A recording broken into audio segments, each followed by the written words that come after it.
Innal hamdalillah nahmaduhu wa nasta'inuhu wa nastaghfiruhu wa na'udzu billahi min shururi anfusina wa min sayyiati a'malina may yahdihillahu fala mudhillalah wa may yudlil fala hadiyalah.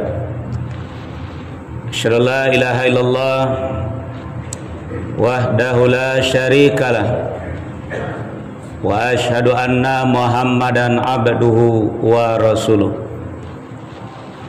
Allahumma salli ala Muhammad wa ala ali Muhammad kama sallaita ala Ibrahim wa ala ali Ibrahim wa barik ala Muhammad wa ala ali Muhammad kama barakta ala Ibrahim wa ala ali Ibrahim fil alamina innaka hamidum majid. Amma ba'd. Ya ayyuhalladzina amanu ittaqullaha haqqa tuqatih wa la tamutunna illa wa antum muslimun. Ya ayyuhan nas ittaqu rabbakum alladzi khalaqakum min nafsin wahidah wa khalaqa minha zawjaha wa bassa minhuma rijalan katsiran wa nisaa. Wattaqullaha allazi tasaaluna bihi wal arham innallaha kana 'alaikum raqiba.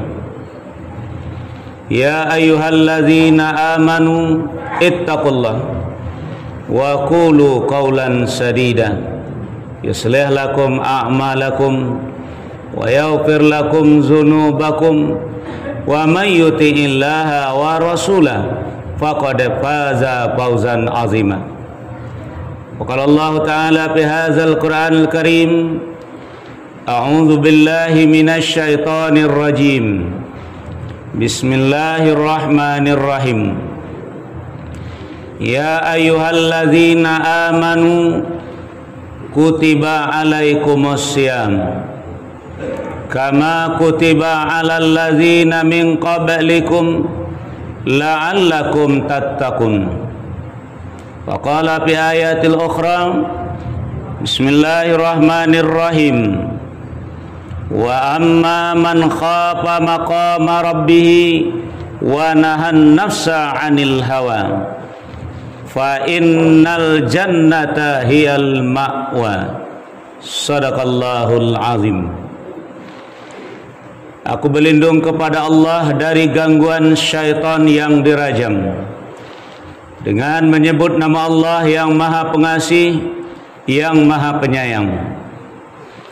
Ya ayyuhallazina amanu, wahai orang-orang yang beriman, kutiba alaikumus syiyam, diwajibkan kepadamu berpuasa, kama kutiba alal ladzina min qablikum, sebagaimana telah diwajibkan kepada orang-orang sebelum kamu, la'allakum tattaqun, supaya kamu menjadi orang-orang yang bertakwa.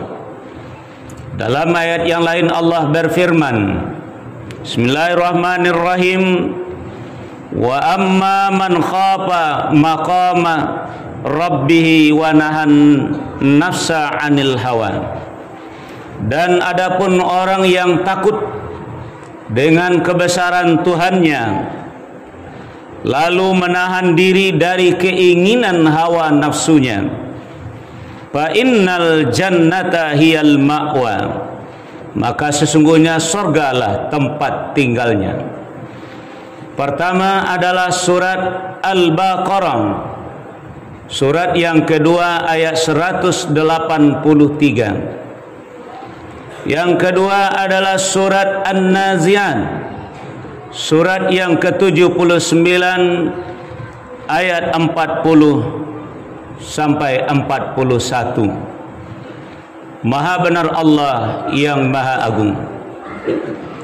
Kaum muslimin hadirin, jamaah Jumat yang dimuliakan oleh Allah, pertama dan utama sekali kita panjatkan puji dan syukur kehadirat Allah Subhanahu wa taala atas segala limpahan rahmat, hidayah, taufik dan inayahnya kepada kita semua.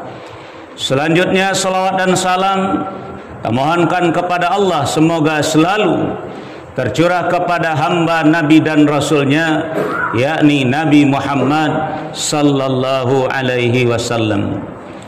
Kaum muslimin hadirin jamaah Jumat yang dimuliakan oleh Allah, kita sama-sama mengetahui, sama-sama merindukan, sama-sama menginginkan bertemu dengan bulan Ramadan yang insya Allah keinginan kita untuk bertemu dengan bulan Ramadan, keinginan kita untuk merindukan kedatangan bulan Ramadan, Allah akan kabulkan insya-Allah sampai akhir Ramadan. Cuman yang jadi masalah adalah apakah keinginan Allah terhadap kita setelah kita berada di bulan Ramadan, apakah kita bisa memenuhi keinginan Allah tersebut? Yang diinginkannya adalah la'allakum tattaqun, agar kita menjadi orang-orang yang bertakwa. Kalau kita tidak bisa mengabulkan keinginan Allah, sementara keinginan kita dikabulkan oleh Allah untuk bertemu dengan bulan Ramadan, keinginan Allah tidak kita kabulkan lewat lisan utusannya. Nabi Muhammad sallallahu alaihi wasallam bersabda, "Rubba sha'imin laisa lahu min siyamihi illal ja'." Atau dalam hadis yang lain, kam min shaimin laisa lahu min siyamihi illal ju' wal atas.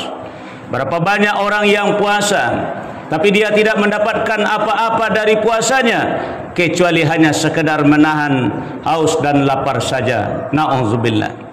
Kaum muslimin, ini bahayanya, ini akibatnya. Kalau kita punya keinginan kepada Allah, Allah kabulkan keinginan kita. Sementara Allah punya keinginan kepada kita, kita tidak mau memenuhi keinginannya, maka keluar dari Ramadan kita tidak akan dapat apa-apa. Makanya Allah katakan dalam ayat yang pertama tadi, surat Al-Baqarah ayat 183, ya ayyuhallazina amanu, wahai orang-orang yang beriman, kutiba alaikumusiyam, diwajibkan kepadamu berpuasa, kama kutiba alal ladzina min qablikum, sebagaimana diwajibkan kepada orang-orang sebelum kamu. Yang diinginkan oleh Allah dengan perintah ibadah siam itu la'allakum tattaqun, bagaimana kita menjadi orang-orang yang bertakwa. Makanya di dalam surat An-Nazi'at, surat yang ke-79 ayat 40-41 tadi adalah hakikat daripada ibadah puasa yang kita lakukan. Di mana-mana kita baca buku, kita lihat keterangan daripada buku yang menjelaskan, dan apa yang kita dengar dari para ulama menyampaikan definisi daripada asyam. Definisi daripada ibadah puasa adalah, kalimatnya adalah kata-kata menahan. Sejak dari kapan menahan? Sejak dari terbit fajar sampai terbenam matahari. Apa yang kita tahan adalah segala macam keinginan hawa nafsu kita. Bisa tidak kita mengorbankan hal yang demikian? Kalau sekiranya kita mampu, kata Allah, wa amma man khafa maqama rabbih wa nahan nafsa 'anil hawa. Adapun orang yang takut dengan kebesaran Tuhannya lalu menahan diri dari keinginan hawa nafsunya, fa innal jannata hiyal ma'wa, tempat mereka adalah surga. Dan inilah makna daripada la'allakum tattaqun. Wasari'u ila maghfiratin min rabbikum wa jannatin arduhas samawati wal ardh uiddat lil muttaqin.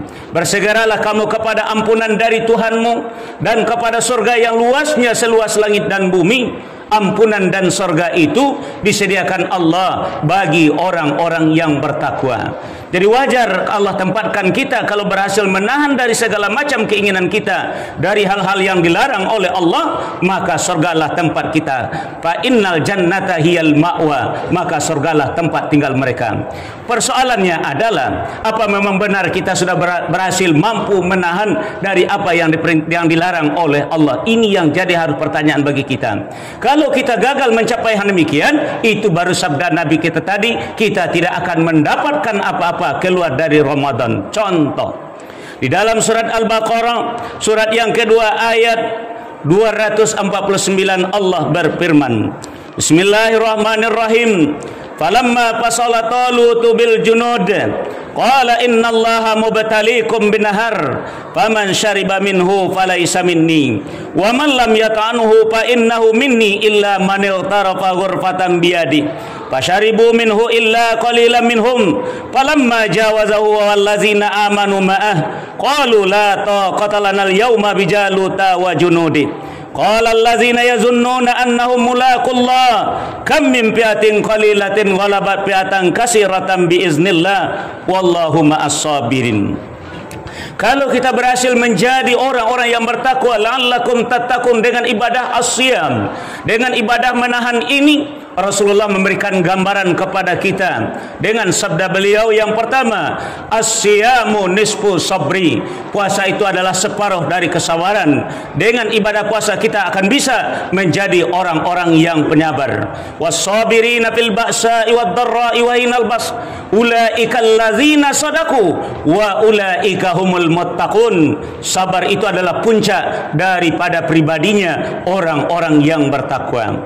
Dan yang kedua, kata Nabi kita, as-siyamu junnah, puasa itu adalah benteng, puasa itu adalah perisai, puasa itu adalah daya tahan untuk melakukan sesuatu yang dilarang oleh agama.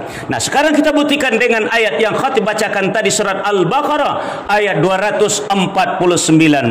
Falamma fasala Talut bil junud, maka tatkala Talut membawa bala tentaranya, qala, Talut berkata, innallaha mubtaliikum binahar, sesungguhnya Allah akan menguji kita dengan sebuah sungai. Faman syariba minhu falaysa minni, maka barang siapa yang meminum airnya dia tidak termasuk pengikutku, falaysa minni. Wa man lam yata'anhu fa innahu minni, dan barang siapa yang tidak meminum airnya, fa innahu minni, maka dia adalah pengikutku. Illa manil tarafa ghurfatan biyadih, kecuali ketika lewat di sungai tadi memasukkan tangan, menciduk air seciduk, atau tidak meminumnya, memasukkan tangan ke dalam sungai tadi, air tadi, silakan. Fasharibu minhu illa qalilan minhum, sayang tetapi mereka malah meminumnya ketika mereka sudah berada di sungai tadi, illa, kecuali qalilan minhum, sedikit di antara mereka yang tidak meminumnya. Falamma jawazahu wallazina amanu ma'ah, maka tatkala Talut bersama tentara orang-orang yang beriman tadi menyeberangi sungai tadi, qalu, mereka berkata, la taqata lanal yauma bijaluta wa junudi.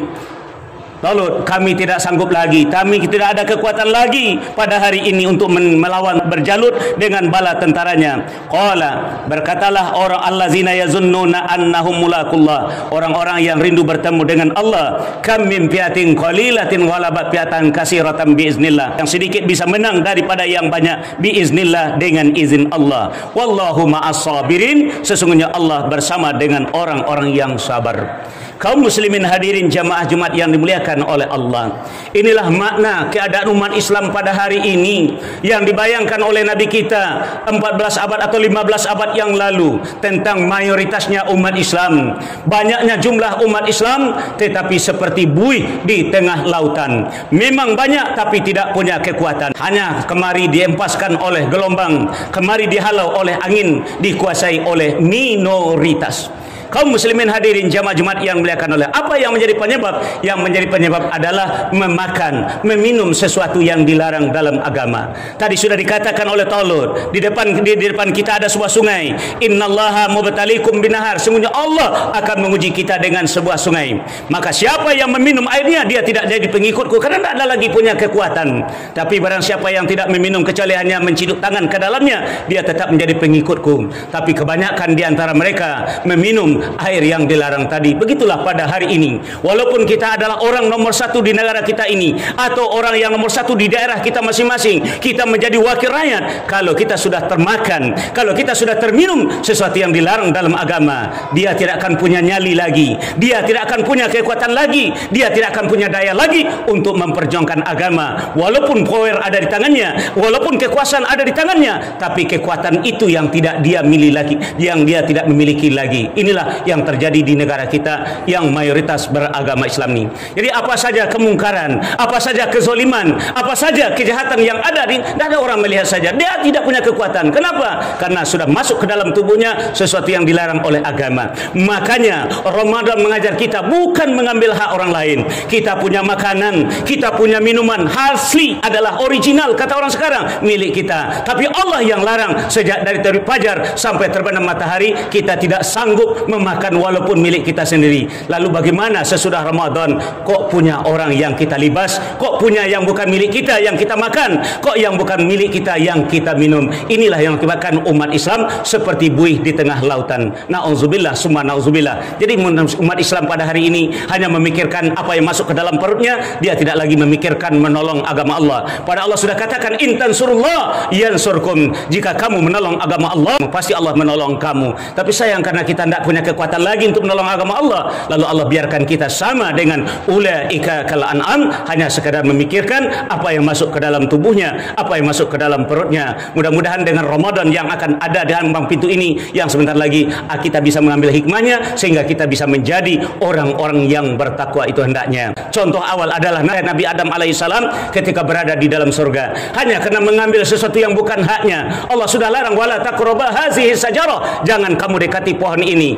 fala fatakuna minaz zalimin, nanti kamu akan termasuk orang-orang yang zalim. Tapi karena gangguan, karena bisikan, karena dari hasungan daripada syaitan, fa'azallahuma syaitan, kedua-duanya digelincirkan oleh syaitan. Akhirnya kesenangan yang ada di dalam surga ditinggalkan oleh Nabi Adam, diusir oleh Allah, tercampak ke muka bumi ini. Kita yang belum masuk surga sudah banyak melakukan pelanggaran, terutama yang bermuara ke dalam perut kita ini. Mudah-mudahan khutbah yang pendek dan singkat ini kembali kita renungkan bersama hendaknya. Fa'tabiru ya ulil absar la'allakum turhamun.